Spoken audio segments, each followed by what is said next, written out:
Pasukan militer Israel saat ini tengah melakukan pemburuan terhadap salah satu komandan Hamas Palestina yang bernama Yahya Sinwar. Dilansir dari Daily Mail, pada Senin 16 Oktober, Israel bersumpah akan menemukan Yahya Sinwar. Yahya Sinwar sendiri merupakan pemimpin dari Hamas di jalur Gaza saat ini. Dirinya juga menjadi dalang penyerangan yang dilakukan Hamas pada Sabtu 7 Oktober kemarin. Sinwar sebelumnya telah menghabiskan waktu 24 tahun di penjara Israel. Ia kemudian dibebaskan pada tahun 2011. Komandan Hamas itu dibebaskan sebagai bagian dari pertukaran tahanan. Kala itu, nama Sinwar disebut layak untuk ditukar dengan tentara Israel Gilad Shalit. Sinwar dianggap bertanggung jawab atas pembunuhan 1.300 warga Israel pada serangan Hamas yang diberi nama Operasi Badai Al-Aqsa. Juru bicara pasukan pertahanan Israel, Letkol Richard Hand, mengatakan bahwa Sinwar adalah dalang di balik aksi Hamas saat ini.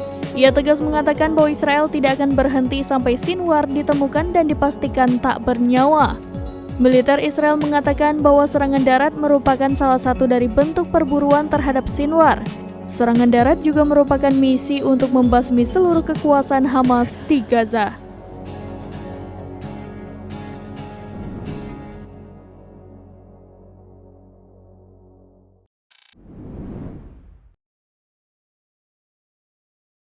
Download Tribun X sekarang, menghadirkan lokal menjadi Indonesia.